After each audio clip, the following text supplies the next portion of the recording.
Welcome to Vanadium. Literary Hour, number 4. I'm going to be reading today Chapter 4, The Beckoning. Chapter 4 is a short chapter, and I don't want to say it's my favorite, but I'd say it's an important chapter. It's not one of the ones I really like to read.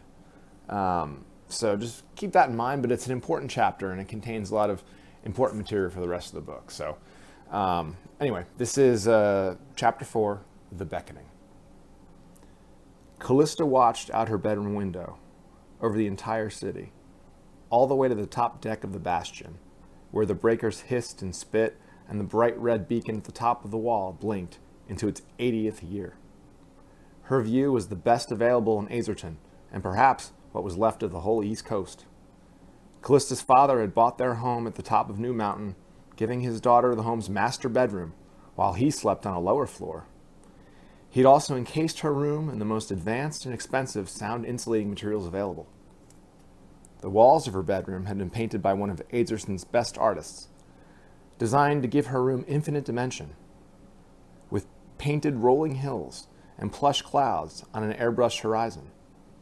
Callista's father had spared no expense to provide for his daughter's environment and to make their life at the edge of the Bastion more livable. That night, she couldn't sleep even though it was after midnight. She found that every time she shut her eyes, they would somehow end up open and pointed at the same red glow. The light from the Bastion's top beacon seemed to invade her mind, beckoning somehow. She heard her father come through the door. He tiptoed to the bed and slid under the sheets next to her. His shoes were off, but he had the rest of his business suit on, even his tie. "I can tell you're awake," he whispered into her hair. "You're home late?" "I thought you were going to that school dance tonight, then that party thing," he said, playing with a few strands of her hair. "You were finally talking to one of those girls. How come you didn't go?" "I don't know. I guess I knew you didn't want me to." "Why would you say that?" "Because I know it's the truth." He pulled her closer by the waist and kissed the back of her head. "Why wouldn't I want you to go?" he whispered. "I can tell how you feel," said Callista, keeping her back to him. "You don't need to say it. Besides, the kids, the boys, they're stupid, they're boring. I'd rather be here with you. I like being with you." Her father's attention had moved to the surgical scar on the skin of her lower belly, just where her nightshirt came up. He took his index finger and ran it over the length of the old incision. She asked him, "How come you always stare at my scar?" "Oh," he said, surprised she had noticed. He pulled her nightshirt back down over her stomach. "I just remember the day you had your appendix out. Your mother and I were so worried." It was only 4 years ago, Callista said. "Why can't I picture any of it? I know the doctors said the trauma of losing mom, blah, blah, blah. I don't believe that crap. I should remember something. I don't see how being sad would shut down my brain. I learned things in school just fine. Do you think it'll ever come back? I deserve some memories of mom."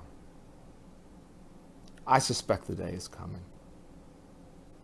After that, her father was quiet. While they laid in silence, he stroked the side of her arm. Just before she fell asleep, she thought she saw something moving at the top of the wall by the Bastion's red beacon. The following morning, she heard him call to her from downstairs. "Hey, love," he shouted. "Come down and meet someone special." When she reached the bottom of the stairs, Blaise Laurence was staring at her like he'd been watching her all day. His assistants were with him, and one was holding a titanium box. In her father's face, she noticed apprehension. He seemed reserved around the men, and almost afraid of Blaise Laurence.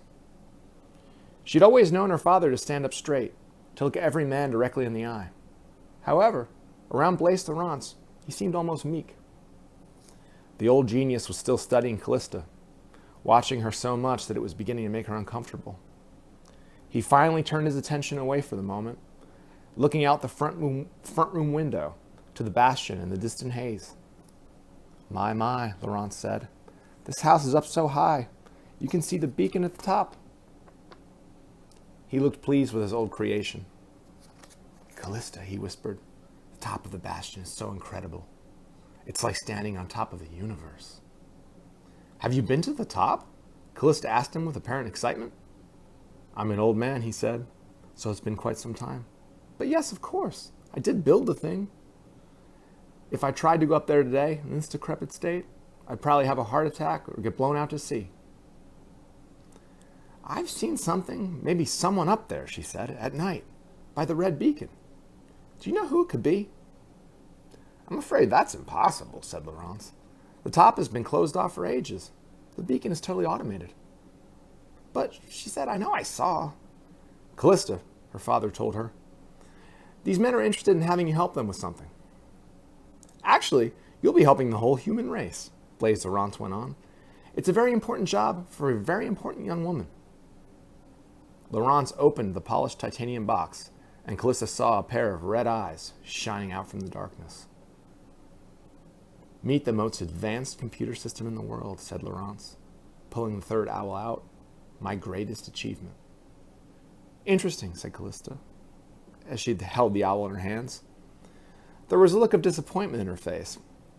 I don't understand, she said. What am I supposed to do with a toy? You're not too old for a toy, honey, said her father. I'm 14, she said. Laurence giggled. I assure you, this device is far from a toy. Why an owl? She asked. Because owls are my favorite animals, said Laurence. The owl has always been a powerful symbol of hidden knowledge. Some ancient cultures believe owls can see both this world and the other. The owl knows secrets, Callista. What's his name? She asked. His name is Strix, said Laurence. He'll be your friend, teacher, and confidant. Laurence told his assistants it was time to leave. He leaned closer to Callista and told her he would be seeing her again. Her father said nothing. He just stood there like Laurence was a hissing alligator. After they'd gone, she asked him, How did you arrange this? That was really Blaise Laurence. I'm afraid so, he said under his breath. One thing you should know, he said, is I didn't pull any strings for this. It wasn't because of any of my connections. Callista cradled the owl in her palms, and they both admired it. Strix's eyes moved over the scene, made eye contact with them both, then locked onto her face. The plastic feathers sparkled, and the motors inside whirred. I think he likes you, his father told her. Why would anyone, she started to ask, create such an advanced little toy? I've never seen anything like it. They may have had things like this in the 21st century, before the floods, he said, but they've been forgotten. Forgotten by everyone except Blaise Laurence, said Callista. Thank you all. That was Chapter 4, The Beckoning, and tomorrow I'll bring Chapter 5, titled Horse Pills. So thank you very much for watching, and hopefully you get a chance to hit like, thumbs up, and subscribe. Awesome. Now, have a great day and stay safe during COVID era. This is Vanadium.